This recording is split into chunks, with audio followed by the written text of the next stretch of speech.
Thank you for being back with us. Next up, we will focus on technologies, applications, gaps, and how to bridge them. The panels will focus on how existing Earth-based technologies can be modified or implemented in space, and how space technologies can be modified for use and improve our life on Earth. Our next panel will be discussing sustainability in space, how to enable life in space independently and sustainably. Whether on a space station or at a moon colony, the space industry is looking for solutions to be completely sustainable and Earth independent by producing its own air, food, utilising in situ materials and more. Led by Dr. Adi Ninyo Greenberg, Senior Advisor of Science and Technology at the Israeli Space Agency, she is a planetary scientist with expertise in new space trends. This panel will discuss how we turn these aspirations into reality.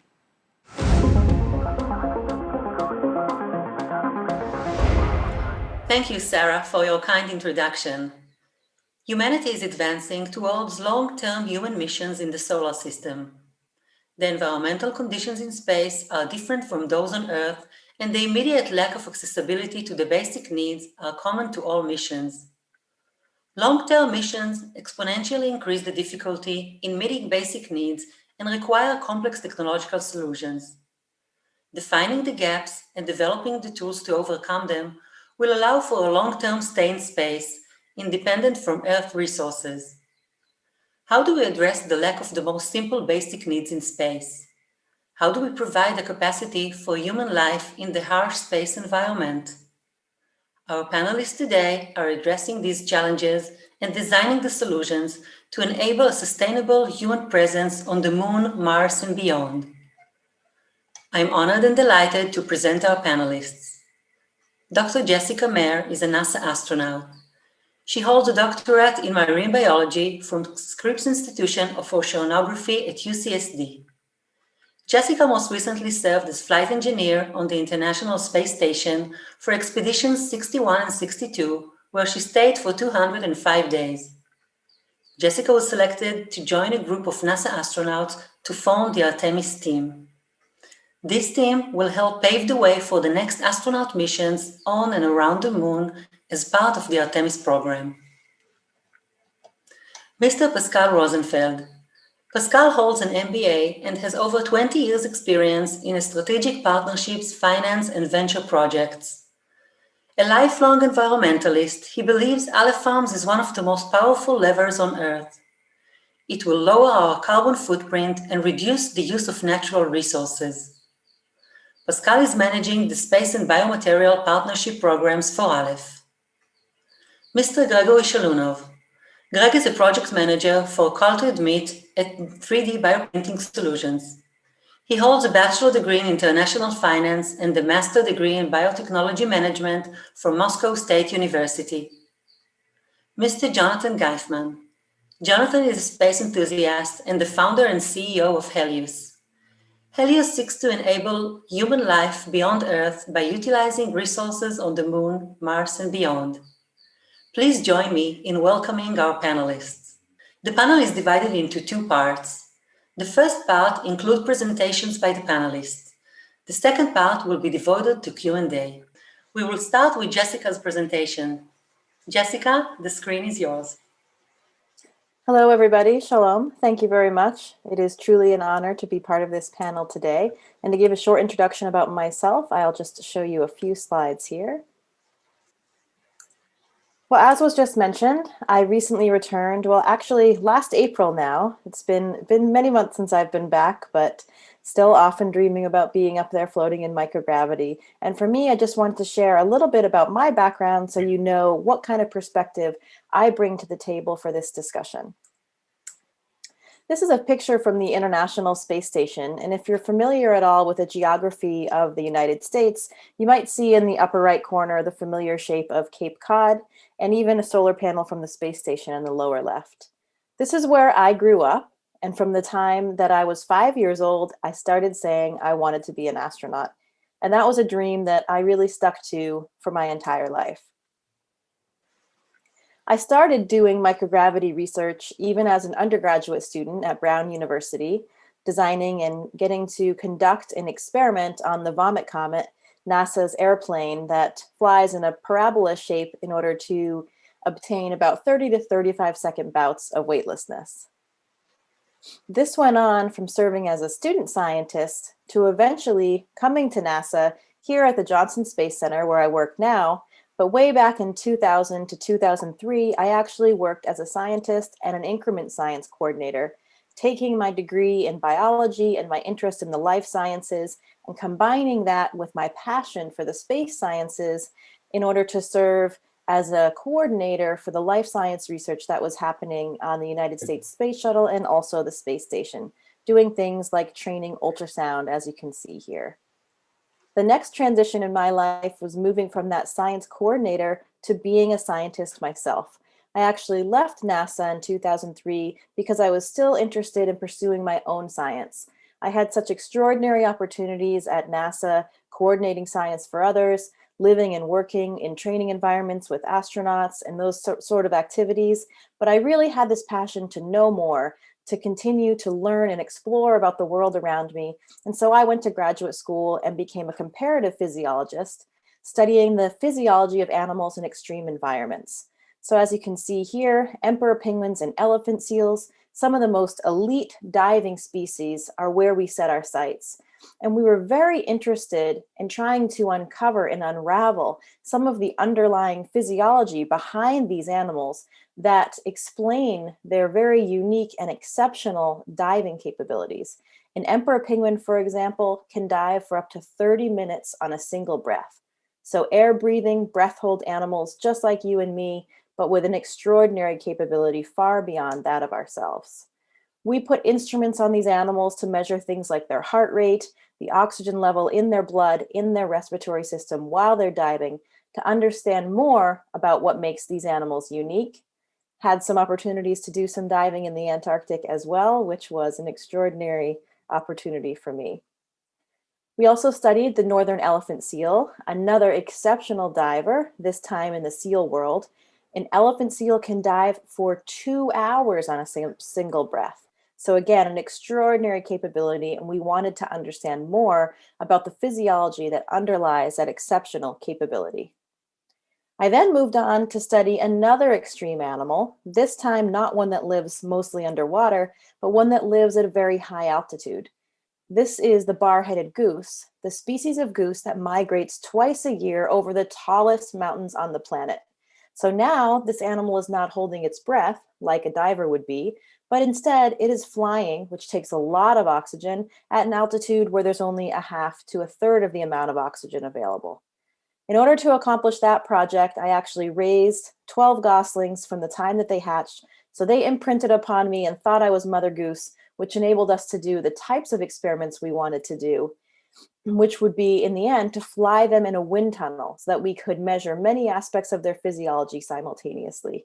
We had a little bit of flight training outside with a motor scooter, which was quite enjoyable, but really that wasn't a main goal of the project. That was just because the wind tunnel was broken in the beginning before we could start the studies. But we were able to successfully fly these geese in the wind tunnel in the end. And here you can see a video of my goose flying with a backpack recorder, again, measuring those sort of physiological variables like heart rate, like oxygen levels, and also wearing this mask so that we could simulate the high altitude environment of about 10.5% oxygen, so half the amount of oxygen. As you can see here, this goose is flying at 10.5%, and we even had the geese flying down to 7% oxygen, which would be higher even than the summit of Everest. So that's a little bit about what I did in terms of my scientific career, and always happy to talk more about that if there are questions. But to segue into my more current role, I then moved what I consider to be full circle, moving from originally coordinating scientific experiments, then being my own scientist and doing experiments on these very willing subjects of these animals, and now in the end serving as the ultimate subject in the ultimate of extreme environments in space, myself doing lots of studies and all different types of scientific experiments during my mission on the International Space Station. As you can see, we are very well instrumented in the name of science, and I figure it's really my due after all the things that I put on those animals and had them go through. It was my turn to pay back. So just an example here of some of the other experiments and techniques we were using, what I trained back in 2003 and in 2020 using a similar system on board the International Space Station on myself. Today, we're going to talk about the sustainability of future space exploration. So if you think about what's next for NASA, beyond our low Earth environment and the space station, we now have this goal, the Artemis missions, to return to the moon and to do so sustainably. You've probably heard the NASA administrator use that exact word several times, and that is indeed the backbone of our mission architecture. So that should fit well today in the discussion. And of course, beyond that, using our system, which will develop in the moon, to take that next leap toward Mars. We can talk about the existing vehicles at NASA that are being developed for that, the Orion vehicle and the Space Launch System that will be going to the moon and beyond. And as mentioned before, the cadre of Artemis astronauts has recently been named as well. And we have 18 individuals who are part of that group, will be part of these very exciting missions to the moon in the years to come. But with that, I'm very much looking forward to the discussion. For me personally, I'm an avid environmentalist, and I can share much about my views and how that really is reinforced in everybody, if not a newfound passion for the environment, when you have the opportunity to look down at the Earth from above. This view is actually of Israel. This is Tel Aviv and a bit of Jerusalem off to the right at night. So I wanted to share that with you, and happy to share all of those thoughts on environmentalism and sustainability and how important it is to protect our planet. And I believe how important it will be to become very responsible stewards and explore the rest of the cosmos in a very sustainable way. Thank you, Jessica. We will continue with our next panelist, Pascal. Pascal, please. Hello, good day, everyone. I'll share my screen and share a little bit more about Aleph Farms. Can you now see my screen? Yes, we can see it. So Aleph Farms is a company at the crossroads of biotech and food tech. We produce whole pieces of beef steaks from stem cells without harming animals or the environment.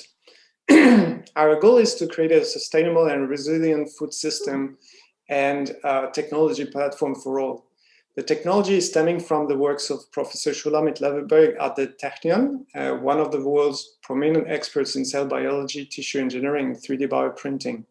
In fact, the medical technology she developed to rebuild muscles for patients, like heart muscles, was transferred to the food sector in order to produce meat and potentially many more original products to come. Now, today we have to face an inconvenient truth. The fact is that we live on a planet that has limited resources, and we have to admit it. Every year now, we consume almost twice what our planet can naturally provide, and obviously we need to come with creative solutions. Some of our greatest challenges lay in the ability to create food systems to feed the world population sustainably and in solidarity with all life forms on Earth. Livestock, so the cost of this ecological overspend includes biodiversity loss, as you can see, deforestation, soil erosion, water scarcity, and much more that we're discovering every day. The food industry is perfectly illustrative of the vicious cycle of increased production and climate change, and our food systems, as you can see, are highly inefficient. There are plenty of startups working on that to fix the problems. And they are not just, the food system is not just a contributor to these challenges, but also is increasingly vulnerable to the effects of these issues, especially as was revealed by the COVID crisis. How does it work? How Aleph works? Actually, what we do is that our platform mimics the way the natural process of tissue regeneration in our bodies. And we just cultivate all this outside of our bodies and under controlled condition. This process is designed to use a tiny fraction of the resources required to raise an entire animal for meat and without any antibiotics, and in a matter of a few weeks. So a full animal needs 2.5 to 3 years to be raised, while we can grow a beef steak in a matter of 3 weeks or 4 weeks. So we're cultivating cells that are isolated from a living and healthy animal, as you can see. We develop cell banks that give us an unlimited source of pluripotent cells from the animal. And then the cells are then fed with a natural growth medium in a bioreactor to grow and multiply. Aleph is today the only cultivated meat company that can differentiate into all the 4 main constituents of muscles, and all this without any GMO. So this, in a way, contrasts with the vision that you had before, but this is our vision for space. For us, space is the next frontier. It's a scarce and hostile environment where you cannot borrow from the future generations. And there's no shortcut, simply. Space commands efficiency and resilience and sustainability, as we said earlier. And this is, for us, the best possible environment to build an efficient platform for food production anywhere and anytime. So regarding food, if you want to travel further, as Jessica Merritt said earlier, you need to find creative solutions, especially in terms of storage, because storage takes too much mass. So the further away we go, the more food we need to bring. So in a way, the rocket cannot take off. So you need to find solutions such as what we call the bioregenerative life support systems that can produce on premises, on the ISS or on the moon, and that can recycle everything in a clean and closed loop. Space agencies have rapidly understood that Aleph's platform is already at the lab scale and can already provide for a small crew. So we are experiencing with several partners to look for a creative way to provide food for the crews. Last slide for us is just the milestone that we developed in the past 3.5 years of existence. So 2 years ago in Israel, we just revealed our first beef steak. It's a real steak. It's not minced beef. And last month in Singapore, we revealed our commercial prototype. Again, we are totally non-GMO, and we're the only ones to produce the full steak with all its natural constituents. On the right, you can see our experience a bit more than a year ago on the ISS, where we demonstrated with our Russian friends here of 3D Bio with Greg, that we can grow fresh meat without reliance on local land and water resources. That's it for me. Thank you, Pascal. We'll continue with Gregory, please. Yes. Hello, it's me. Start the presentation. Great. So thank you for introduction, Adi. I'd like to make a brief presentation of our company and of our achievements in space technologies. So originally, 3D bioprinting solutions was started as a regenerative medicine company, and our goal was to create create human organs for transplantation.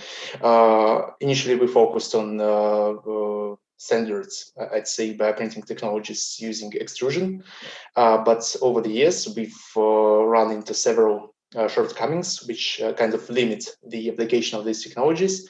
And starting from 2016, we started developing various other approaches, including magnetic levitation. And over time, we saw that magnetic levitation is a very promising technology, but its application on Earth using standard techniques is very limited. And that's how we came up with the idea of the space experiments with our magnetic bioprinter. And in 2018, we launched our magnetic bioprinter Organauts to space, and now it is present on board the International Space Station on the Russian segment. Since 2018, we've conducted several experiments using living cells and various other materials. That's the idea. The technology is that we use gadolinium salts as paramagnetic medium, and then we put cells or other material into this medium, and then we use standard magnets to create spherical constructs. Over time, cells fuse and create extracellular matrices in these conditions, and we can use these technology, these equipments, in order to create complex three-dimensional constructs made of various materials. Speaking of all the different materials we've used, initially we were using living cells for microorgans for regenerative medicine and microorgans as models for drug discovery. But over time, we've expanded this technology and we tested various materials. Let me talk about a little bit later. In the original experiments, we used mouse thyrocytes and human chondrocytes in 2 separate experiments. So these were not mixed constructs. We used these cells in order to replicate our standard bioprinting procedure, which we tested back in 2015 when we became the first company in the world to create a functional thyroid gland of a mouse. And after that, in the course of these experiments on board the International Space Station, we created complex microorgans made of the same cells. After the construct is created, it's fixed using formaldehyde, and then it is sent to Earth for histology, histochemistry, and other types of genomic and proteomic analysis. So these was the first series of our experiments when we used living cells. We expanded on these experiments with our colleagues from Aleph Farms when we used various animal cells in order to create these small meatballs, as we call them. These are not quite meatballs, but there are different cell types which come from real cows. After that, we conducted several experiments on bacterial biofilm research. When we can create, using our technology, we can create 3-dimensional biofilms which better replicate the conditions in which bacteria are found in human organism instead of monolayers. Our 3D-dimensional biofilms can be used in order to study antibiotic resistance for different strains. Our next series of experiments on board the ISS was used to create protein crystals. So we're kind of following in the footsteps of our colleagues from JAXA. When we create protein crystals using our magnetic sedimentation technology, and then we send these pure and large crystals back to Earth for protein crystallography, which can be used in order to create a mathematical model of the protein, and from that you can use it for screening or all the different types of objectives which exist in drug discovery. And the last series of experiments we've conducted was on ceramics, when we used calcium phosphate particles in order to create complex octocalcium phosphate.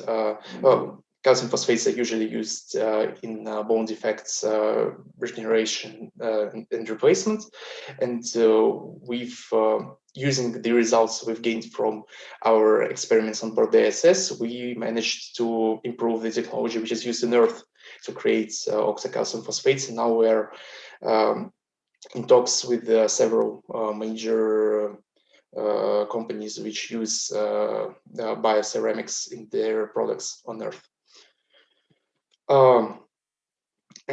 Speaking of sustainability, here we can see how this technology of magnetic levitation, of magnetic biofabrication can be used across various fields, not only in cell biology, but also in bioceramics, in microbiology, in order to provide various results, and all of which can be applied both on Earth and I hope in during deep space exploration missions. That's it. Thank you. Thank you, Greg. Our final panelist is Jonathan. Jonathan, the screen is yours. Thank you for introducing me earlier, Adi.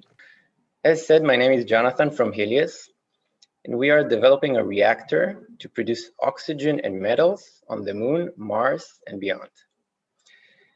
In order to understand why that would be required and will actually have market demand, we need to look into one of the key challenges of the Artemis program to get back to the moon to stay and establish a permanent base. That challenge would be the extraordinary cost of sending anything to the lunar surface. Launching anything to low Earth orbit costs over $10,000 per kilogram. Launching that same kilogram to the lunar surface will cost over $1 million. Establishing a lunar base will require thousands of tons. Running the numbers immediately shows it is not possible economically in the long run, unless we utilize resources on the moon itself. We recognized that the most sought after material in the coming decades will be oxygen. To get a notion of how much oxygen is needed, take SpaceX's Starship, for example. When fully loaded, it is expected to weigh about 1,200 tons. Nearly 850 tons of that weight is just oxygen. It will require to be refueled in low Earth orbit. It will require to be refueled on the lunar surface and eventually on Mars as well. So how are we going to get so much oxygen on the moon? Luckily, the lunar ground is made of approximately 45% oxygen by mass, locked in various oxides that comprise it. A technology that will enable the extraction of oxygen in a self-sustained way that does not require Earth-brought consumables will allow future missions to live off the land. This is exactly what Helios is doing, developing a process called molten regolith electrolysis, melting the lunar soil and electrolyzing. By doing so, the oxygen is extracted and stored, while the byproduct metals derived from the process are cast to support future infrastructure. Backed by the Israeli Innovation Authority, the Israeli Space Agency, and the Israeli Ministry of Energy, we already accomplished proof of concept in the lab, and we plan to conduct a field test later this year, an experiment on the International Space Station next year, and a demonstration on the lunar surface by 2023. So how are we going to fund this in the long run? Choosing to develop a reactor that is universal has a dramatic benefit. We can use it on Mars, but more importantly, we can use it on Earth as well. Utilizing the process to produce solar-grade silicon for the photovoltaic industry will allow us to get into this market with a more affordable product while emitting nothing but oxygen, in comparison to the highly pollutive silicon production industry. I welcome you to reach out to me. We are open to collaborate as we are only one link in a long chain of the vision to enable human life beyond Earth. Thank you. Thank you, Jonathan. I want to thank our panel for the inspiring presentations. A sustainable space environment is quickly becoming an achievable reality. Now we will move on to the Q&A sessions. We'll start with you, Jessica. You lived in space for almost 7 months. How does life on the ISS prepare astronauts for future long-term sustainable missions? That's a great question, Adi, and it's something that we think a lot about in everything that we do on board the International Space Station. As we do everything at NASA, we do things incrementally. So we are building upon all of our future knowledge, missions, and data collection in order to go forward. Now we have 20 years, over 20 years of a continuous human presence on board the International Space Station.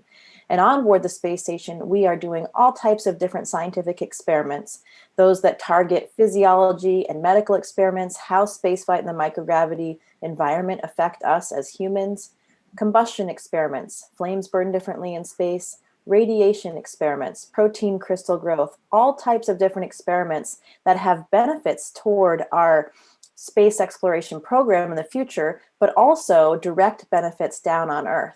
So what we are doing on board the space station is now obtaining decades of data on all of these different scientific processes. So if you think about it as a scientist, it's an incredibly exciting environment because you have this sustained microgravity environment, the only place where here on Earth, we have this omnipresent gravitational vector that has been a part of every scientific system from the beginning of time here on our planet. So if you remove that very large variable, what can the unanticipated outcomes, and even some of the anticipated ones, there are so many different sources of knowledge and findings that we will uncover from these experiments on the space station and already have. So for example, we have decades of data now understanding the effects on our body. So we know what to do for exercise and countermeasures to bring us astronauts back healthy and to keep us healthy for these long missions that will be required for going back to the moon and going to Mars. For all of these different scientific disciplines, everything that we've learned on the space station will help us go further. And I think the other big example, other than the countless experiments that I'm talking about, are the hardware demonstrations and the life support systems involved. So for example, the life support system on the International Space Station, we've learned so much from that that will then apply to these future missions. Two examples, one would be the environmental system. So I think I love talking about this on board the space station since it is one of our most sustainable examples. We actually reclaim almost 90% of our water on board the International Space Station. We collect all of the condensate from the air, everything from our sweat to any water that's generated in the environment. And we also recycle our urine as well. Yesterday's coffee becomes tomorrow's coffee. So of course, as was just explained in the presentations before, it's incredibly expensive to launch things to space, which is why we do that. We invested so much architecture into figuring out how to purify the urine so that we could then use it as water and not have to launch water. We have these incredibly large solar arrays on the space station. We harness all of our energy from the sun. So another great example of how we can be doing things sustainably. Thank you. That was very interesting. Now a question to you, Pascal, Greg, and Jonathan. Products and technologies made for space must perform in the most demanding conditions. What are the main differences when you develop your technology for space as compared to Earth? Let's start with you, Pascal. Thank you, Adi. For us, space is the best environment ever to think creatively because and thanks to the incredible constraints. In fact, the resources are finite, as we said earlier, and you cannot forget salt. You need to recycle everything. So what I really love about space is that it allows you to behave like nature, efficient, thoughtful of all the surrounding ecosystems and a balance in interconnections with the other species around you, like plants, bacteria, algae, and all the rest. And space brings many more constraints to help us develop something effective, an effective platform, allowing us to target a carbon negative model much earlier, I hope, than 2050, and using very small, minute quantities of available natural resources with maximum efficiency. So in a word, space for us allows us to think more efficient models, not only for space, but more specifically, for a thriving planet Earth down here. Thank you. Gregory? Thank you, Adi. So, as Jessica has already mentioned, microgravity is a major attribute which enables a lot of experiments to be conducted, unique experiments to be conducted on board the ISS. And our whole technology of magnetic bath fabrication is only possible due to the fact that there is microgravity, not usual gravity on board the International Space Station, which allows us to create these complex structures from living cells and other materials, and to develop these technologies which are later implemented on Earth, as I already mentioned it in our octocalcium phosphates experiments. So these unique scientific frontiers is the distinguishing feature of space for me. Thank you. Yeah, Jonathan? Yes, thank you, Adi.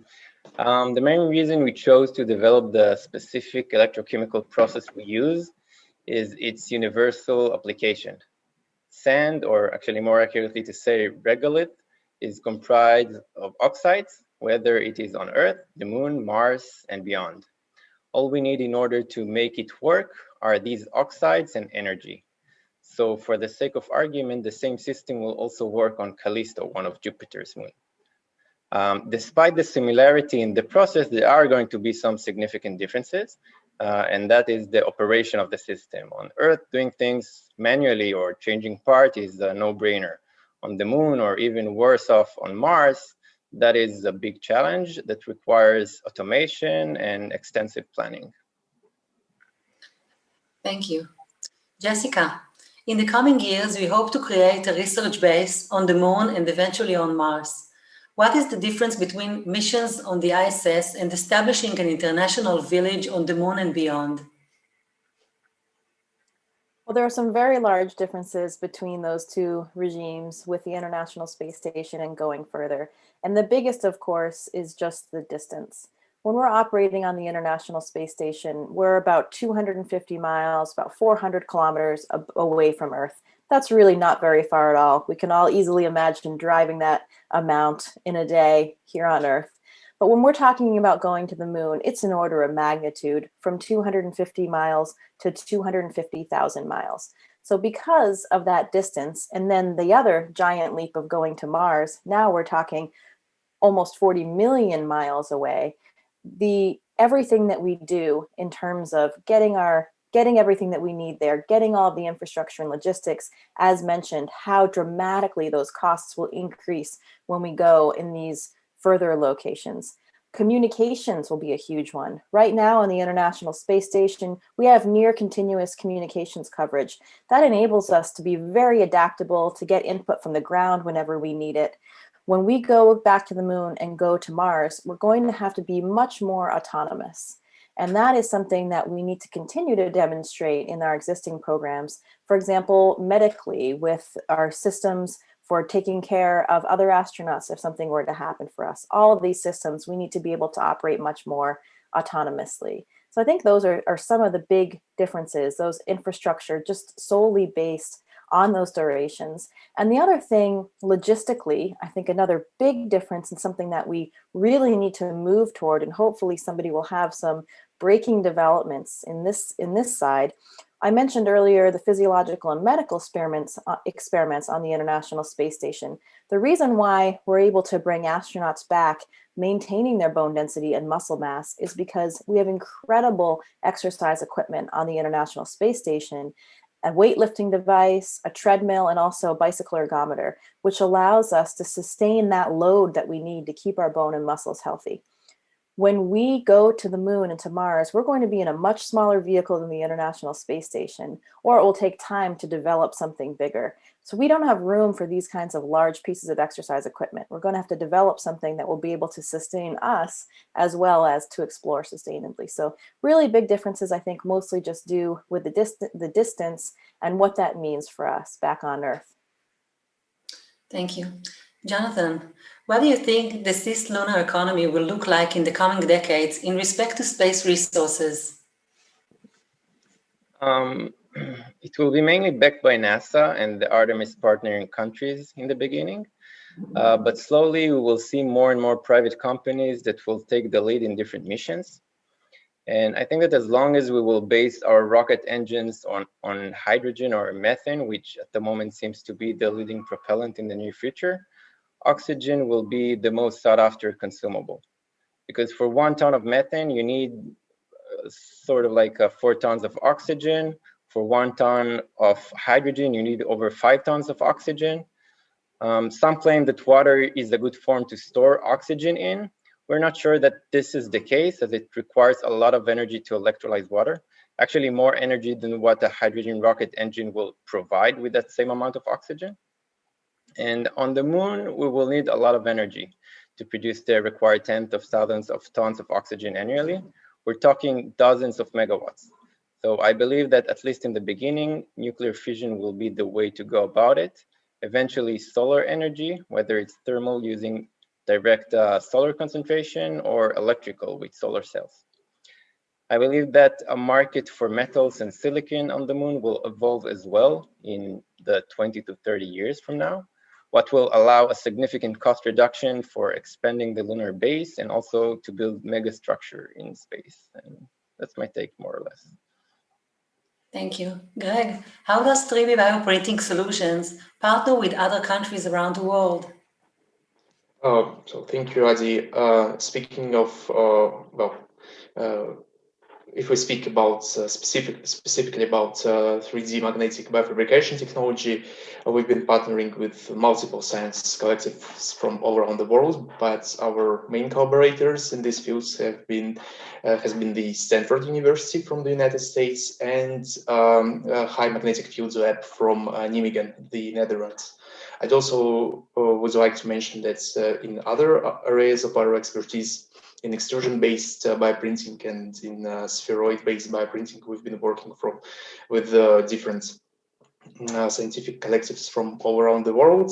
I also would like to mention that 3D bioprinting solutions based in Moscow is the R&D center, but our HQ is Vibex Bio, and it is based in New York, United States. So I hope that answers your question. Thank you. Pascal, what is the price of a good steak dinner in space? Yeah, I told you that I love the question. I will share my screen to illustrate the prices. In fact, food is crucial to all of us, and especially for spacefaring. Can you see my screen? Yes? Yeah. So, in fact, as I said earlier, we cannot pack too much because it takes too much energy and mass for our giant rockets to take off. So, and secondly, we cannot keep it too long as nutrients degrade very fast, especially the vitamins, beta-carotene, and so on. So we need to produce it locally as we do it here on Earth. I looked at the latest data, and this is what you can see on the screen. This was released by NASA like 4 years ago, and they speak for themselves. A regular 1.5 liter bottle of water would cost $1 here in Europe and $10,000 on the ISS approximately, depending on the cargo, obviously. And this price only includes the shipping costs, which varies between $3,000 currently to over $15,000 per kilo if you have more of an urgency for cookies or sugar or chocolates. And this is only for the ISS, as Jonathan said earlier. So for the Moon and Mars, this will be even more costly. So these prices don't even include the forensic food preparation, the research, etc. So we're really talking about meals that are expensive currently when we talk about $25,000 or more. And in addition, all this comes in military, what we call MRE pouches. And as Jessica Mayer will confirm, astronauts can only have a couple of fresh fruits per cargo refilled, for instance. And this is not only balanced for, not necessarily balanced for the body, but already for the psychology of the astronauts. What Aleph wants to produce is fresh and nutritious, delicious food on premises. What we foresee is a larger population on the Moon and on Mars. And as you saw earlier, 90% of our inputs is water, and most of our medium is and will be recycled. So we intend to produce fresh food for the ISS, the Moon, and the Mars at prices that are far, far below what you see on the screen and the figures. And I think that it will be similar to the famous ISS Espresso, the coffee machine on the ISS. And eventually what we have in mind is really good food for astronauts, because good food means better mood, happier and healthier crews, and healthier science and development. Thank you. And Adi, I have something to add there, if it's okay. I'll steal the screen for a moment here. I think that was a wonderful example and reminds me of other work that we did on board the space station and demonstrating this kind of sustainability. And that is this experiment that we were doing, actually growing lettuce. So here you can see I'm watering this crop of Mizuna lettuce on board the International Space Station. And we were doing this experiment for exactly these reasons, as Pascal just so eloquently described, this need to be sustainable for future missions, because we simply can't bring everything required with us. I loved this experiment where we were comparing two different wavelengths of light. One that you can see here was a bit more reddish, and then another with a more blue light to see which one was more effective. And then also looking at some different fertilizer systems here. And one of the best parts about this experiment, as Pascal also just mentioned, we don't normally have very much access to fresh fruits and vegetables, only from time to time on visiting vehicles. So during this experiment, we did 2 different harvests during my mission.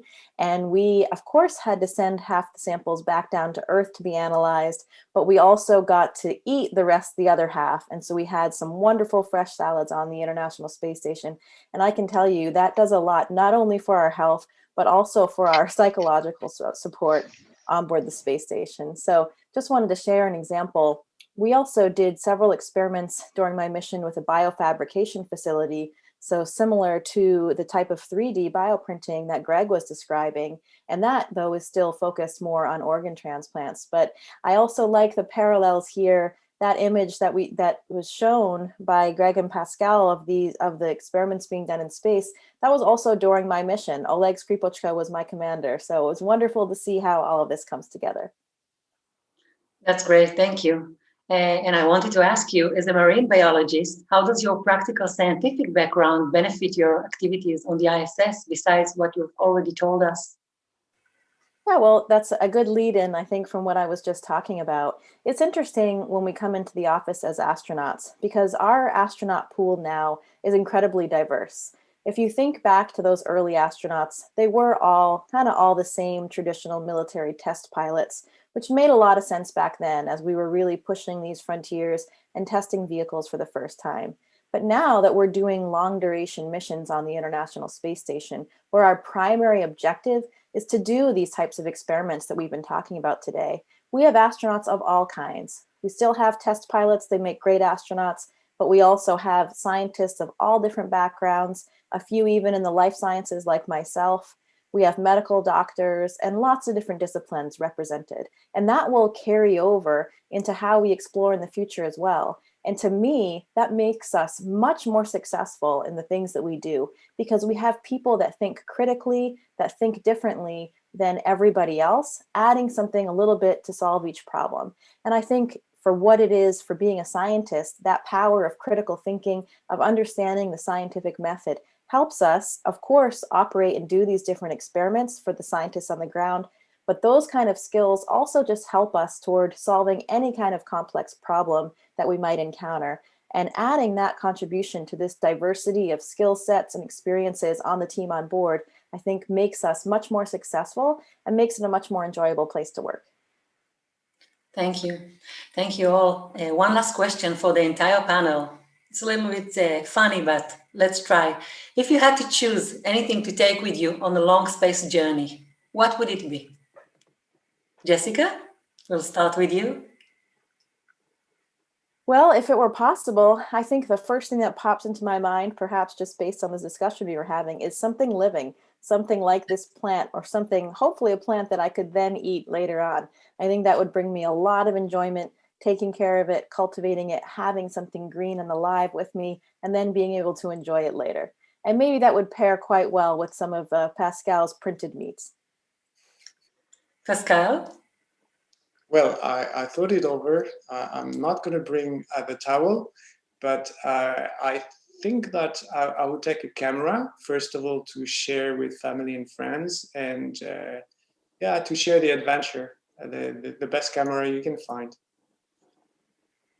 Greg, what about you? I would take my ebook. Obviously, if you can put an entire library into a single small device, and then have multiple textbooks or fiction, which would help you to get through the journey and to find answers to multiple technical or scientific questions which can arise during the expedition. Yeah, so ebook is the answer for me. And Jonathan? Yeah, although what Pascal said, I would take the towel, I think. So, yeah. Sounds great. And just make sure you don't panic. Yeah, exactly. So I want to thank you all, and please join me in thanking our panelists for this eye-opening and lovely conversation. Sustainable life in space is quickly becoming, it's becoming more than a dream, it's becoming a true reality, and I want to thank you. Back to you, Sarah. Thank you to Dr. Nino Greenberg for leading this session. Now, I hope Dr. Mia will be able to get a chance to use these technologies we've just seen in her future missions too. Now we'll move on to the next panel that we'll be discussing, manufacturing in space for the benefit of the Earth.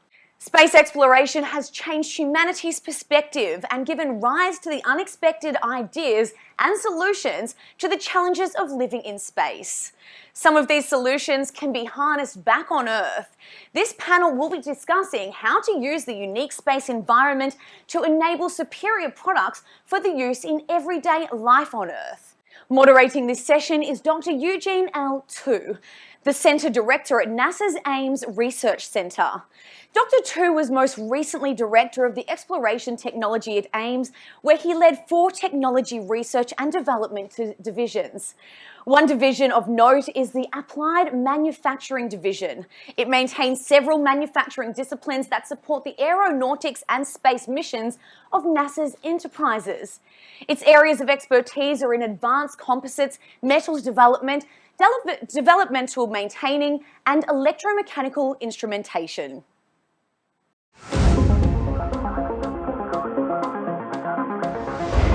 Okay, thank you, Sarah. I'd like to welcome all of you to the Manufacturing in Space for the Benefit of Earth panel as part of the 2021 Ilan Ramon conference. This is an amazing conference that's held every year now, and it really celebrates and honors the legacy of Ilan Ramon, who perished on the Columbia shuttle back in 2003. And I'm really pleased and honored to be able to host this panel. And I will start by introducing the panelists. We have 5 esteemed guests here who will talk about this topic of manufacturing in space for the benefit of Earth. The first panelist is Yossi Yamin from Space Pharma. Yossi is a new space entrepreneur and the founder of Space Pharma, and currently serves as acting chairman of the board and CEO of Space Pharma R&D. He graduated with a Bachelor of Science degree in business management from the University of Phoenix in San Diego, California, and has accomplished the highest directorate program studies of Rekanati from Tel Aviv University in Israel. Yossi has more than 30 years of experience with large-scale development projects across the United States, Israel, and Canada. In addition, he had the opportunity to command hundreds of people in an extreme service conditions at the Israeli Intelligence Corps. During his service, Mr. Yamin commanded the Israeli satellite unit, managed 8 successful launches, and participated in the plans for future generation of satellites. In this position, he had overall responsibility for the ground station readiness for Israel's entire satellite remote sensing operations from end to end. Welcome, Yossi. Thank you, Eugene. Next, I'd like to introduce Mike Lewis from NanoRacks. Welcome, Mike. Mike is currently the Chief Innovation Officer at NanoRacks, where he is responsible for overseeing the technical, scientific, and creative direction for the company. He has developed, built, and flown experimental platforms to the ISS and has helped deliver over 1,000 experiments to space. In fact, some of those have come from my own center at NASA Ames. He and his team developed the NanoRacks CubeSat deployer system, which has deployed over 260 satellites from the ISS, as well as a satellite deployer that has deployed over 30 satellites off of the Northrop Grumman Cygnus spacecraft. Mike is an inventor of the NanoRacks Bishop airlock, the first commercial component of the space station, which launched on SpaceX 21 and is currently installed on the ISS. So welcome, Mike. Thank you very much, Eugene. Thank you to all panelists. Next panelist I'd like to introduce is Dan Katz from Space Cargo Unlimited. Dan is a former business lawyer turned innovator and tech entrepreneur. some strange Earthlings once contacted him to procure a spacecraft for some funky extraterrestrial missions. They plan to age wine in space and grow vine plants in space microgravity. Now that both of those projects have been successfully completed, and I think we're going to hear about some of that here, and I do understand there's a long list of people who have offered to do the wine tasting, as an aside, Dan is now leading Space Cargo Unlimited's efforts to develop and operate the first fleet of space vehicles dedicated to space manufacturing. Despite a natural tendency to take gravity lightly, Dan strongly believes in all matters related to space. Welcome, Dan. Yeah, thank you very much, Eugene. Next, I will introduce Rich Bowling from TechShot.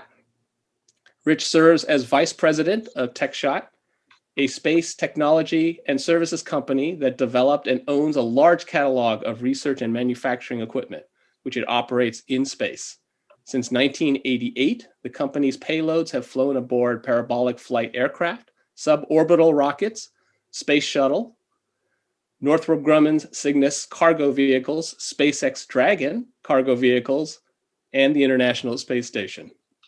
Besides operating its own equipment, TechShot also manages ISS facilities such as the NASA's Advanced Plant Habitat and two of the station's materials science research furnaces. Rich joined the company more than 20 years ago and leads business development, media relations, and government relations efforts. Welcome, Rich. And finally, I'll introduce Christian Maender, serves as the Director of In-Space Manufacturing Research at Axiom Space. Christian has over 18 years of human spaceflight experience with key leadership roles in planning, design, technical integration, and execution of microgravity research and technology demonstrations on the International Space Station. He has an extensive history working with a variety of customers implementing diverse strategies to expand the commercialization of the ISS and bring commercial in-space research and manufacturing services to the ISS National Laboratory. Christian is a recipient of numerous awards, including the NASA Outstanding Leadership Medal. Christian earned his BS and MS in biomedical engineering from Tulane University. Welcome, Christian. So this is a great topic, and I just wanted to say a few words up front before we get to our esteemed panelists. You know, we are now in really an era of space exploration and space utilization that's been certainly unprecedented. I've been with NASA for 35 years, so I've been part of the agency when really government space agencies were the only ones really doing work in space, and now that has completely changed. And I have an opportunity often to talk to students, whether they be grade school or high school students or those about to enter the workforce. And they often ask me about this change and how I feel about it. And I'm just awed by it. It's amazing. And what I like to remind people of is a lot of times we can learn from history is it's in some ways like how aviation has evolved over 100 years, in the last 100 years. And if you think about it, aviation started as a research endeavor, and much of it was government financed at some point. Nowadays, it's almost all private and all commercial. And that's the only way it really becomes part of everyday society that it is. I think we are in that mode for space exploration in the future. And one of the key areas of space exploration and space is the topic that we're talking about today, manufacturing in space for the benefit of Earth. So with those words of introduction, I'd like to turn it over to each one of the panelists to make some opening remarks, and then we'll get to the questions. So let's start with Yossi. Hello, gentlemen. Thank you, Eugene. I think we are really living in a fascinating time. As mentioned before by the audience and you,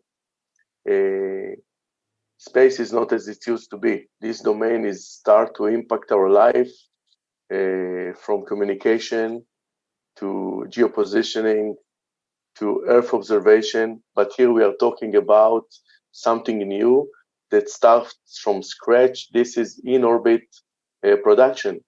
This production could not start without the economical understanding behind these forces, means the market, the players, the cost, and how we can use space for the benefit of Earth, here on Earth. And I like it, and I want to see more and more players understand the forces, understand the domain, and produce more and more. Thank you, Yossi. Let me now turn it over to Mike of NanoRacks. Would you like to say some opening remarks?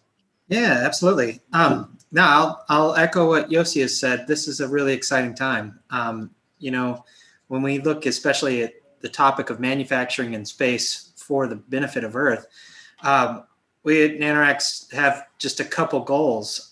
One, we want to make every inch of the desert green in growing food, and then the other is to turn the red planet green. It's interesting. You can only go as far in space as you can bring your food. It's a really limiting factor, and we think that just the closed loop research environment that space provides us is going to be fantastic for high throughput, high number research, and I think in the next couple of years we're going to see some amazing advancements in the area of especially agriculture. So hopefully the panelists on this call can help me achieve my two small goals there. So. Wonderful, wonderful. Thank you, Mike.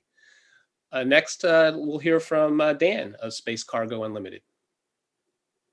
Yeah, we also believe that it's a super exciting time, and we also are witnessing the fact that we are moving.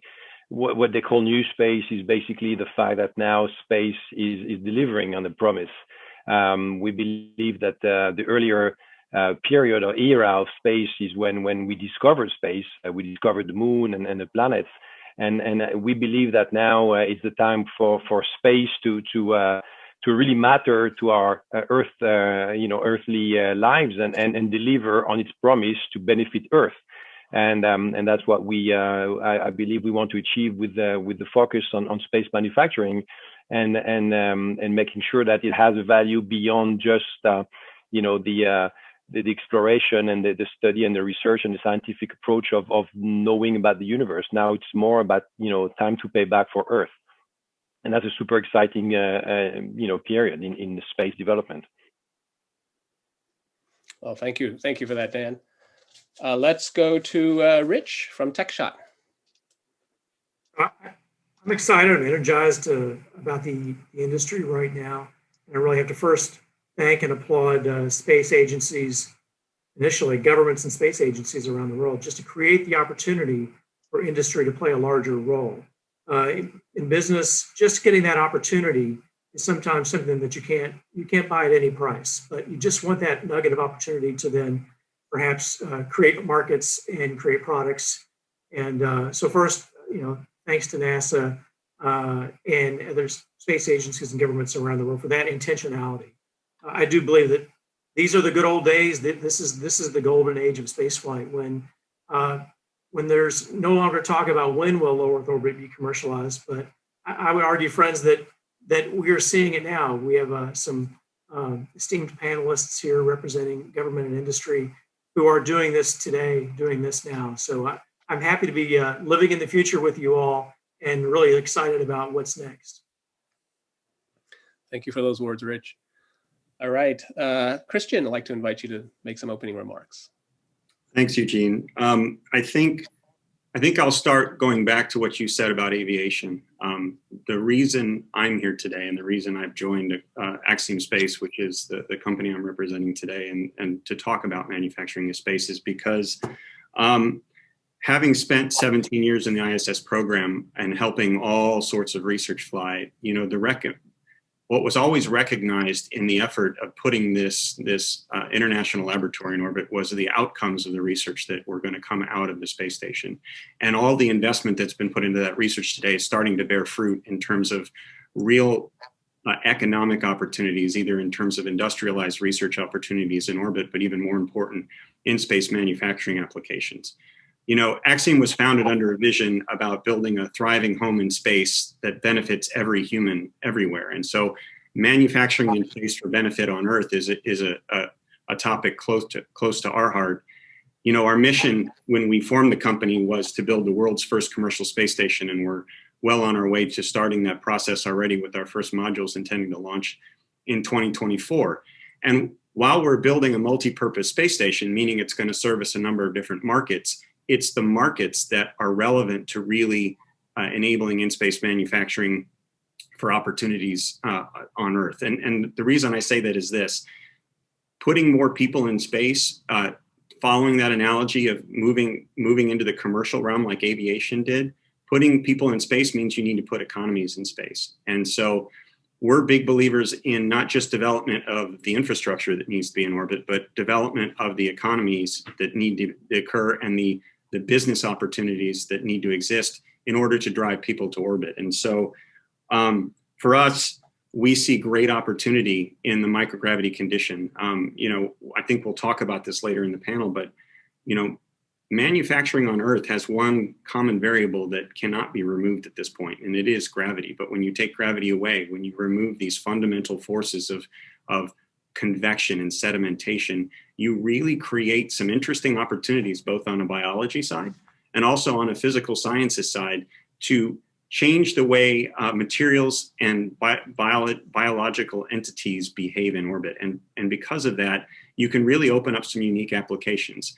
And there's lots of things that you can make in space. Some things you want to make in space because you want to make them there because they're cost effective and you want to use them in space. But I think the real economic value near term in commercial space is going to be those products that we can make in orbit that will be used on the ground. And so it'll be a great conversation today with, I think, a group of people that I think really get what it takes. And so I'm looking forward to your questions and talking a little bit more about what it means to put this infrastructure layer in orbit to get all of these people up and working in orbit.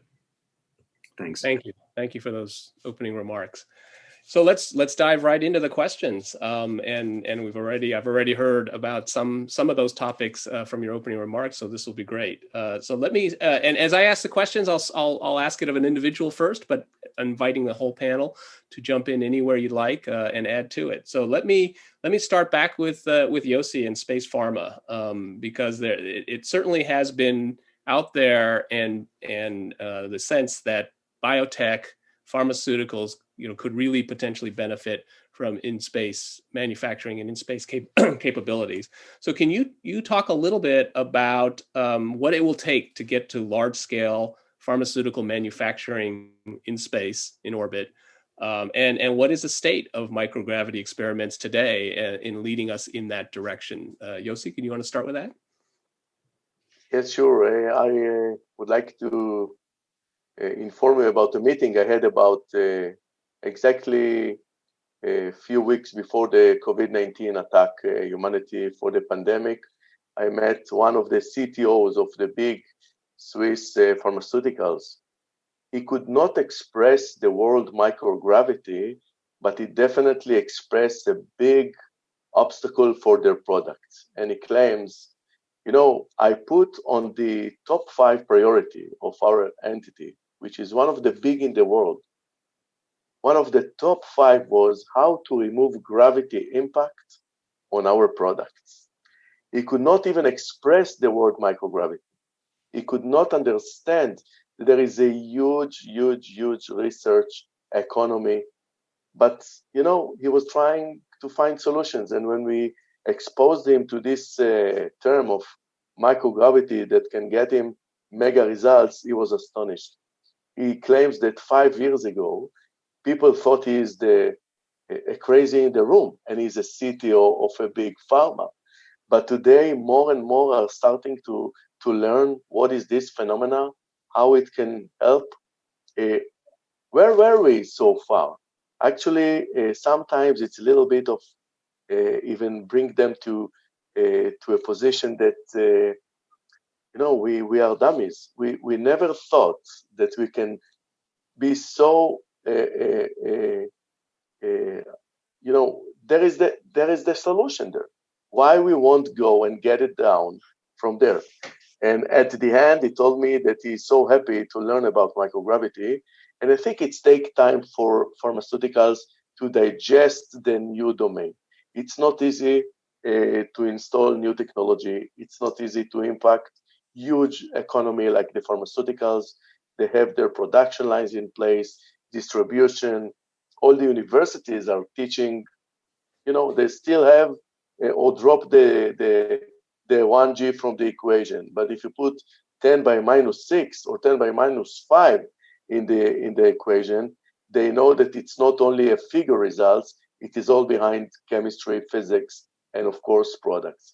So I think it takes time, but more and more players are keen to learn what is this force, how come we did not use it so far, and how we can diminish or integrate it into our day-to-day activity. Wonderful, wonderful. Does anyone else want to add anything to that? I would just add, I think what's compelling about the time now when it comes to being able to do pharma in space is really an opportunity that commercial space presents, because the ISS has been a great pathfinder for a lot of different research, but it's got finite resources. The throughput of the space station is not necessarily conducive to commercial.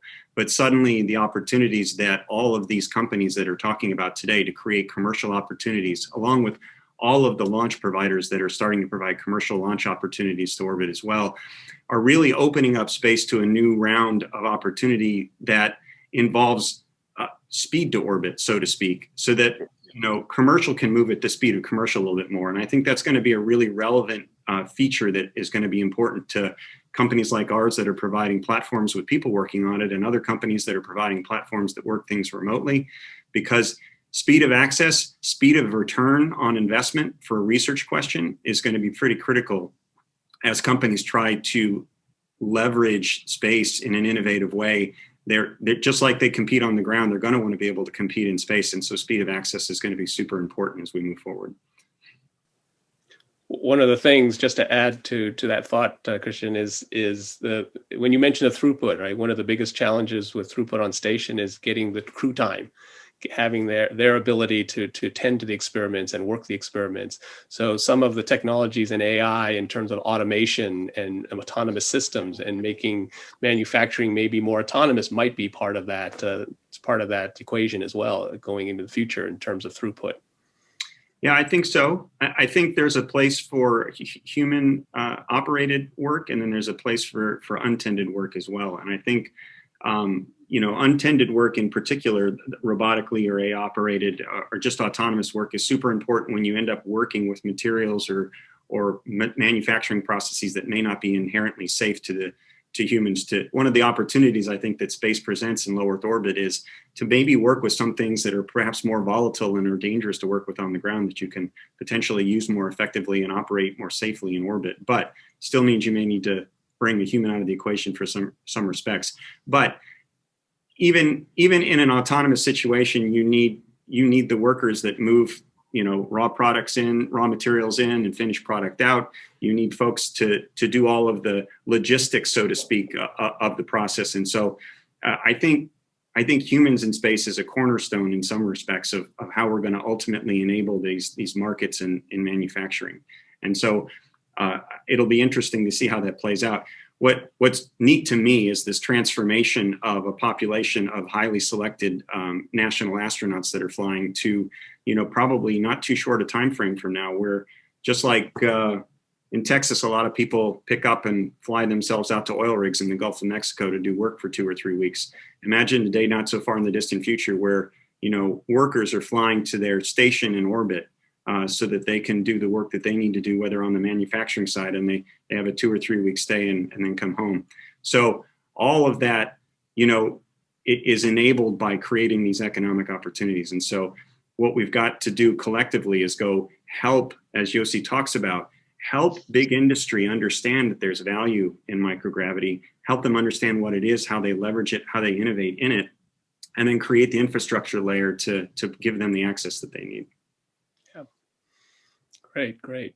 So maybe let's move on, because I think one of the key things that enable many of the things that we've already talked about here is infrastructure. What type of infrastructure do we need in space? So I'm going to ask Mike to comment a little bit. I know NanoRacks has a vision of space infrastructure with factories, laboratories, greenhouses. You talked about food production, hotels. Can you tell us a little bit more about what you see in the future, Mike, for space infrastructure?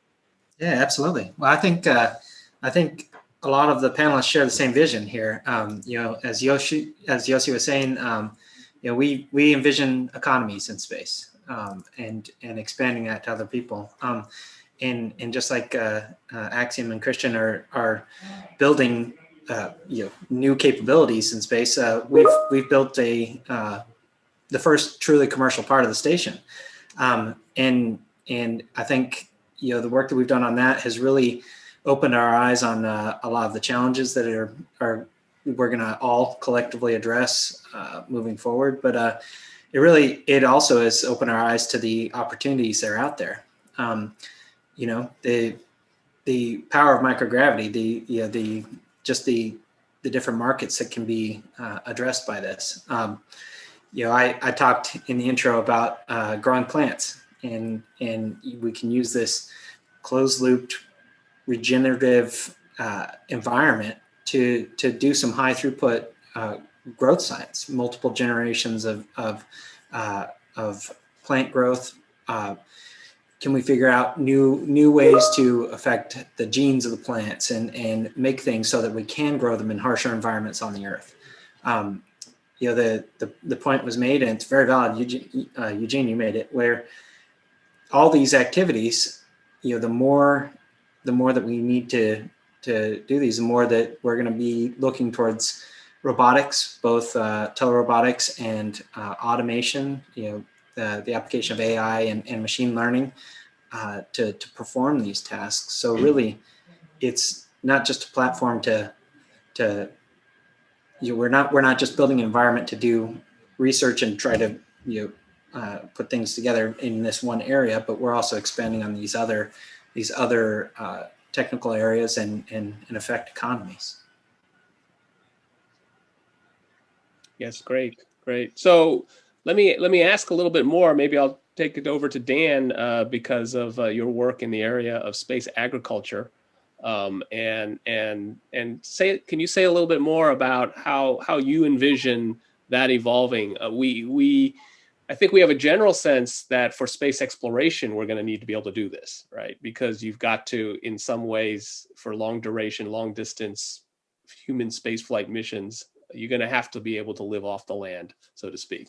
You can't bring everything with you, and so that. But we can see some benefits potentially here on Earth as well. And so I'd like to see if you can say a little bit more about that. Yeah, definitely, Eugene. There's basically, if you think about food in space and you tie it to agriculture, there are two ways to see it. One is the proper meaning of this panel of the benefit of Earth for Earth. And second one is of course the benefit for further deeper exploration of space, because if you want to go to Mars, you need some supplies. We've been focusing more on the benefit for Earth, and we've had a very interesting assumption, I would say, which is that out of all the parameters of life until the beginning of life itself, one parameter never changed, and that's exactly gravity. We've been through hot periods, dry periods, wet periods, super cold areas. Everything, the Earth in itself has been experiencing all sorts of environmental, situations, and the only one never changed is really gravity. There is a slight difference of gravity between the North Pole and the equator, of course, but that's not significant. And what we know is that in biology and life science generally, we know that organisms adapt. They adapt to survive. Okay, they grow different, bigger, smaller, whatever, and are more robust or more sensitive, but then spreading wider, faster, whatever. So what we took the assumption that we wanted to see how live organisms adapted to the microgravity environment of space. Not to talk about radiations, but basically the microgravity. And we have launched at the beginning of this year, of last year, 2020. We've launched some grapevines in a dormant status, and we send them to the ISS on the European Space Agency segment to stay there and basically adapt in the dark, in a cold environment and in the dark, to see how they would react, and slightly wet, to see how they would react back on Earth. And the belief is that agriculture today is about of course increasing the output, but the output is predicated by the aggressions, the stress on the plants and how they adapt. And one way is to basically kill suppress the attacks by fungus, bacteria, whatever, and bacteria. And here the approach is not to think of putting more entrants, more chemistry into the plants, but have the plants defend themselves and grow more robust. And one of our scientists in the German University of Erlangen told us, and that was a funny thing. He said maybe it's a bit like a military boot camp. We send the plants to space where they suffer stress, high stress, but the stronger will survive, and we will see how and why, and try to see how exactly they adapted to this situation. But those who will survive could develop new I don't know if it's genetics, but some new features, let's say, that could be predictive of a more resilient, more robust attitude back on Earth. And this is not a GMO. It's not a genetically modified organism. It's not adding chemistry. It's a way of selecting the fittest organism back on Earth. So this is a really new paradigm that we're developing, and the canes, we call them canes, those grapevine shoots that we have been budding in space for a year are currently landing in Europe, and creating much of a headache, because the French customs are discovering that those plants came from France but are back from the US after having been in space. So what is this? And they don't know what box to tick, and they're having headaches, and of course giving us a hard time, because they don't know, have they been contaminated, and by what? I mean, when you go to space, you're so sanitized. I mean, at NASA, the level of security is huge. So they haven't been exposed to any risk of phytosanitary health issues. But the French customs and the sanitary authorities, give agricultural authorities give us a super hard time, saying they should be put in quarantine for 2 years. 2 years in quarantine. You can't plant them. You can't do and it's like, whoa, guys, they don't come from the US. They come from Cape Canaveral, which is it's a spaceport. They come from space, and they're French. Those grapevine, they have a French passport. A health check, agricultural French passport. So they're back to France. So the guys don't understand. And that's super interesting, because we're creating a new case, and trying to find, those individuals that will hopefully be strongest to be resilient and defend themselves against new pathogens that we'd find on Earth. And that's super exciting as a research, but it's only starting now after this almost year in space now. Well, you remind me of the custom declaration forms that you have to fill out on international flights.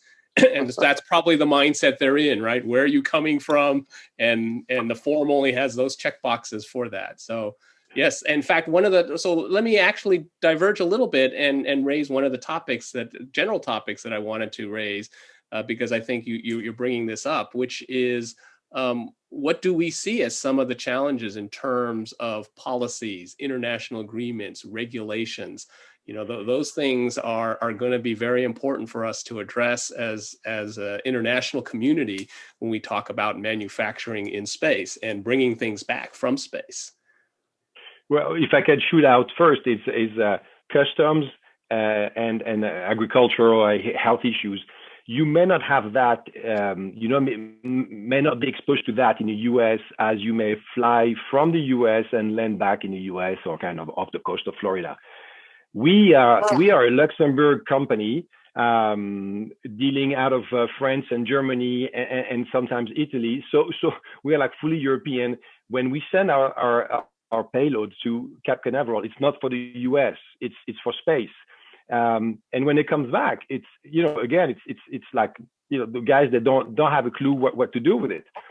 And this is a super interesting point, and that's customs issues. And the second one is we have another experiment where, again, it's, the payload is coming back to France, and the guys are asking for VAT. It's our payload. It went out to the US.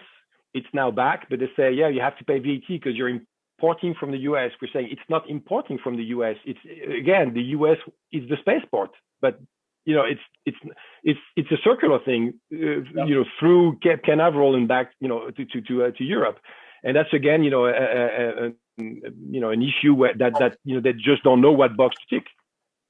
Yeah, very interesting, very interesting. So, go ahead, please. Yeah, no, Dan, we're watching very closely. I think this is a landmark case. It was a real pleasure working with Space Cargo. Sorry to put you in that situation. Yeah, NanoRax is our partner. Yeah, so it's my fault. We're sharing the issue. I lost my hair. You still have yours. But it's a perfect example of innovation in space, right? You do something that nobody's ever done, and you encounter these problems, and that's how policy's made. So I think you're going in the history books for that one, Dan. So we're rooting for you. I think that I have the same experience, actually, very bad with the customs serum going out of Europe, coming back. I learned about the mad cow issues related to serums need to go back to Germany, for example. But I think we have today more and more space law experts, people, CFOs, tax experts who can really help on this bureaucracy, as I like to say. We know today how to fill the paperwork from border to border, or fixation, which is a kind of taking your products to orbit. It's not as you really have an export because you get it back. So there are a few, it's a lot of paperwork, but once you've done it appropriately, you know how to work it out. And there are many, many experts around there. We are paving the way. We are pioneers, and we must learn how to deal with papers, tax issues, and so on. I think if we hit space, we can do that as well. But I would like to go a little bit back to infrastructure, because I did a kind of a comparison between this new space economy to the mobility autonomous car in Israel. 7 years ago, no one even heard about autonomous car. And then, Israel never built a car. It was one, I think, 50 years ago that camels used to eat it at the desert because we use a fiber that it was like a food for them. But, we have a Mobileye for 15.3 billion US dollar without selling even a car. And in Israel today, there are 700 startups dealing with autonomous car. So why new space cannot eat that? I think that today we are exactly as 5-6 years ago with automobility and autonomous car in Israel, because imagine that infrastructures like launchers to orbit will be paid by the government, by the taxpayers. Like the states and governments are building and paving highways, right? Without highways, we could ride maybe a camel, but not a car. And if someone will pave those launchers to orbit, low elevation, deep space, they will create for us the highways to increase the business around new space. And I really expect that the government will pay, and then we will bring a huge return. More activity, more economy, more employment, more products, things which are really new. But today, no one is paying attention to this high or big cost of the activity, the launch cost. If someone would pay attention to that and add on that the reusability of the launchers, we have many like that soon, and then we will have more and more mini shuttles. I think that we will be able not only to reduce the cost, but to compete with industry on Earth. This is a huge announcement that I would like to make today. In 5 years from now, to produce in orbit will cost less than on Earth, much more green. We took the power from the sun. We use reusability system, but we need the infrastructure, which is launch us out of the atmosphere. We will do the rest, and we will pay a lot of tax. This is my personal opinion, and I think you can say something about it. Well, I'll just add for the infrastructure, and I really appreciate you bringing up the comparison with autonomous vehicles. One of the challenges with the autonomous vehicles is that there is so much infrastructure already in place that you have to now adapt to that infrastructure. Whereas maybe there's an opportunity here where the new infrastructure for space is going to be created in the future as we are today. There's an opportunity to do it that will fit with the new needs and the capabilities going forward. So it's a very interesting analogy you brought up.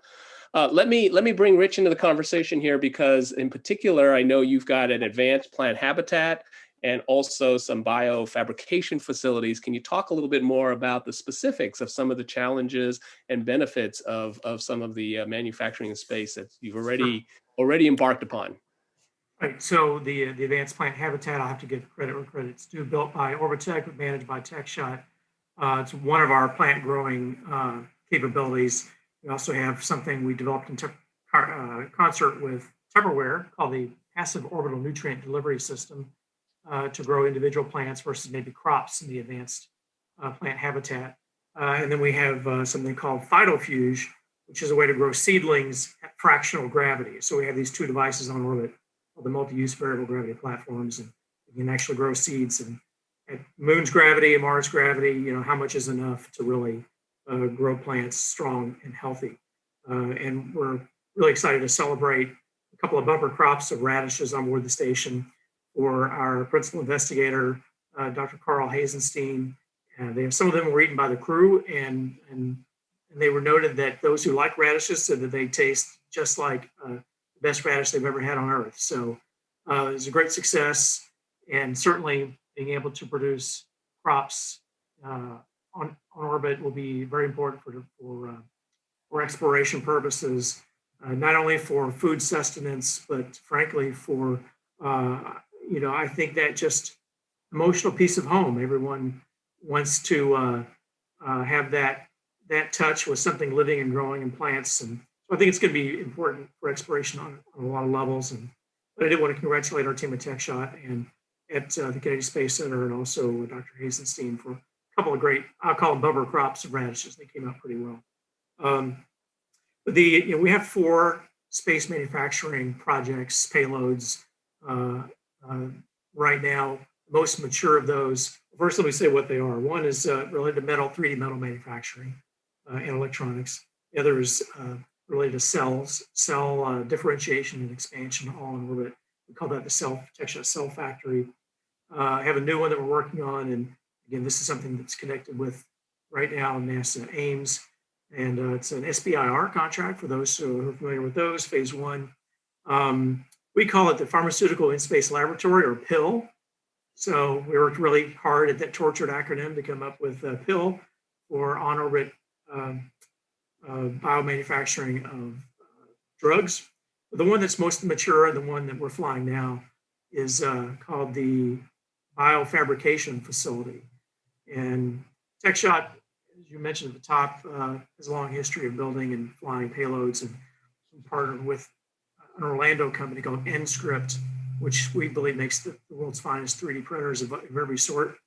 Not hobbyist printers, but very high-end industrial printers. And so we did a process that I think John Hines from Ames coined, called flybalization, I think is what I've heard John call it. I'm giving him the credit anyway. And so we developed this payload that has so far printed with cardiac cells. So we printed with cardiac muscle and vasculature and nerve cells. And then we've most recently printed knee menisci. And that's really the for Earth, off Earth payload for us right now.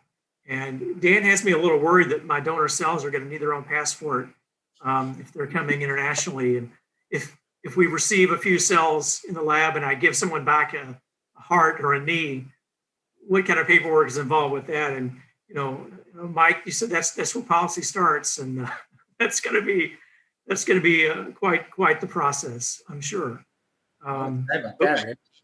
Yeah, right. So, Yeah. so we believe that this has to happen in microgravity. This process on Earth, whenever you want to 3D print really soft tissue, the cells from one layer fall to the layer below it. They end up settling out.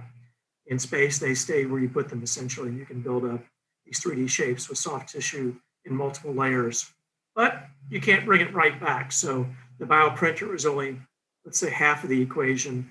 We have culturing systems that condition that tissue over a period of weeks and toughen it up so that you can bring it back down to Earth and perhaps at some point implant it. So while we're not doing, I wouldn't say space manufacturing, it certainly is manufacturing research on orbit, working toward that day when we can scale up to perhaps these space factories making tissue for people on Earth. 22 people a day, unfortunately, do die waiting on donor lists, and addressing that is really important. Wonderful, wonderful. So I think we have time for one last question. So I'm going to start with Christian but it's sort of a philosophical question. So I'm going to invite any of you to chime in on this one. So the question really has to do with adoption of space as a place to work, to live potentially, and for leisure. And really, tying back to what Yossi mentioned about self-driving cars, right? At some point, for something to really come to fruition, it needs to have that public acceptance, the societal acceptance of that's a good way to work and a good way to do business and a good way to have fun. So Christian, why don't I start with you? Will human-tended platforms accelerate humanity's adoption of space as a work and leisure destination? What do you think? Well, I think the work and leisure is the key there. I think, again, I'm going back to what I said at the beginning, you need a reason, an economic reason for being there to create all the other economies around it, so to speak. And the beauty of human spaceflight is it does attract a lot of attention, putting people in space, certainly as we move beyond move beyond the traditional astronaut into the more commercial astronaut, the private citizens that are flying, the commercial astronauts that might be flying to go work on for-profit ventures. It attracts a lot of attention, and that attention certainly attracts a lot of, so what we need to be able to do in some ways is leverage that attention to make the world a little bit more aware about the opportunity that microgravity presents for research and manufacturing. And if you can leverage the attention that you're getting around the human spaceflight aspects, I think you get an opportunity to really talk about what's really meaningful, which is the things that we can learn in microgravity and the things we can make in microgravity to help humanity on Earth. And I think the ISS is postured in a great place too, because it really hopefully brings before the end of its life some concrete examples about how that can work. And those proof tests, so to speak, become the information that goes into investor decks and the information that goes in front of C-suites and various boards to show them the potential that's there and get their creative minds thinking about it. And so, at Axiom, that's the reason we want to build a multi-use platform. We see that it's not about building only one market vertical. It's about building up all market verticals at once. And only when you build economies to scale can you start to differentiate your infrastructure to support that. So, we've invested obviously whole hog in the idea of flying people to space, and because we think ultimately it's the cornerstone of an infrastructure layer that's necessary. But I'd love to hear the opinions of the other panelists. Yeah, well, thank you for that. I do have to interject one thing that my predecessor, many of you probably know, Dr. Pete Worden, he once said, he was asked the question of why do we fly humans into space? And the answer he gave was because we are humans. if we were robots, we would only fly robots into space. But there is that, although there is that other part of why, it's almost like, why do we climb that mountain? So anyway, let me open it up for any thoughts on this one or any closing remarks anyone would like to make, and then we'll wrap it up. I'll jump in. I think what Christian said is 100% on. There's an aspect of this that if we build it, they will come. But we're also seeing the first successes. We're seeing space cargo and Dan bringing plants and other things back down. We're seeing mass throughput. We're seeing rich grow radishes. We're seeing Yossi flying satellites that have thousands of experiments on them. It's happening, and we're showing that there is a viable economy there. I hope to build lots of spaces and lots of things so that people smarter than me can use it for things that make the entire planet better. So it's exciting times. I think for TechShot, we certainly want to continue putting things inside all these vehicles, right? That's where we're not really that interested in building vehicles, but we'd sure love to outfit them, not just with research devices, not just with manufacturing devices, but I'm happy to be the space plumber or there was a book about 20 years ago called The Millionaire Next Door, and it was about how just providing services to people is something that's needed. And if you didn't have it, you would sure notice it before long. And taking out the trash in space and providing things that make people happy and healthy and feeling productive and entertained. When humans go to space, they need all those things. And I think it's going to be to the entrepreneurs of the world to provide them. And I hope TechShot is one of them. All right. I would like to say something. Please. I think supply will create a demand in this case. As much as we'll be able to present more supplies capabilities, the demand will come because the human being is eager to learn, to use, to study, to develop, and to make fantastic things, right? So those verticals will be created by the industry for applications, and we will help them to get the technology, and the regulator must take care about the policy in order to let it exist, survive, and bloom. I believe too that just like Yossi said, it's about making it creating the infrastructure as an enabler for basically all the other verticals to blossom on it, and really it's a bit like the internet. The internet was born out of the DARPA, which was basically a military project, a military infrastructure. And here we go, 20 years later, we got, all the big names of internet service providers. And we have services that we never thought of when we started saying, look, we could create a network between 3 computers. And basically, like Christian was saying about the infrastructure, and Mike, the space infrastructure, once in place, will trigger naturally lots of further crazy ideas, just like ours at Space Cargo Unlimited, with growing plants or aging wine. But we have lots of many other things to do, and ideas will come once the infrastructure is there. And we strongly believe that's space manufacturing is now. This is the next thing. This is really the next big thing for the commercialization. I think it's a different meaning behind it than for instance space tourism. I think really space manufacturing is about showing that space matters. Great, wonderful. Well, Yossi, Mike, Dan, Rich, Christian, wanted to thank you all for participating in this panel. It's been an honor to moderate and to talk with all of you. Of course, I want to thank the Israeli Space Agency and its partners too for sponsoring this. And I'll turn it back over to you, Sarah. Thank you, Dr. Tu, for this interesting panel. I wonder how customs will be set for products manufactured in space. Now, I hope you enjoyed these panels, and to continue with our agenda, please go to the main stage for the next session.